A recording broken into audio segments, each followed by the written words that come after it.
main things that you need to consider for your restaurant are cuisine, concept, target market, competition, and location.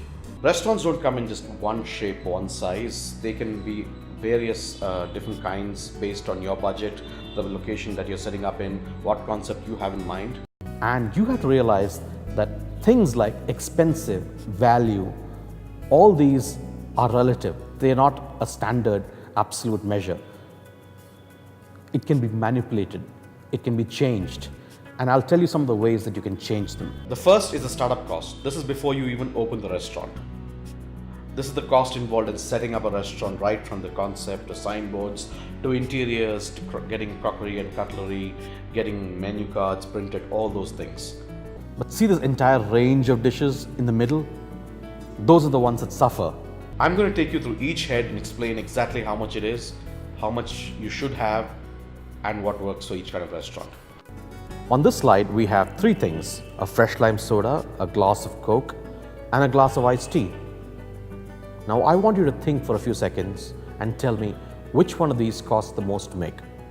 But what it does is, it gives customers a reason to come back to your restaurant because there's always something new to look forward to. So these are commercial gas burners, and they're built a lot tougher than your domestic gas burner.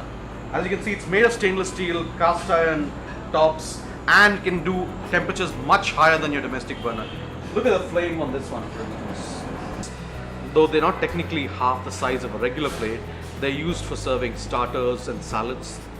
These are quarter plates. They're used for placing your cutlery and also for serving smaller portions of food. So now you've seen what a typical restaurant kitchen looks like. As you can see, there's a lot of steel there, and most of the equipment is built to withstand a lot of punishment that a typical restaurant kitchen goes through. This will help you plan what you need for your restaurant kitchen.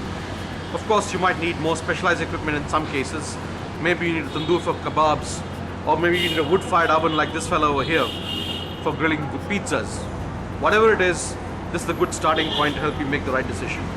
Apart from that, you'll need a health license from them to operate a restaurant kitchen. If you're employing any staff at your restaurant, you'll need to get a Shops and Establishment Act license from the Labor Department. The first thing to realize about a restaurant menu is that it doesn't work on a cost-plus model. And by a cost-plus model, I mean where something costs X rupees to make, and then you put a profit percentage that's Y, and then you put X plus Y, and then sell that as the final price of the product. The sous chef is functionally in charge of the kitchen because the head chef almost never does any actual cooking himself. The first thing to remember about a restaurant menu is that product consistency is the most important thing. A restaurant does not succeed by having good food. It succeeds by having good food consistently. A restaurant does not make money by having customers. It makes money by having customers come back. So what does this all mean? From concept to finish, expect your restaurant project to take about 6 months.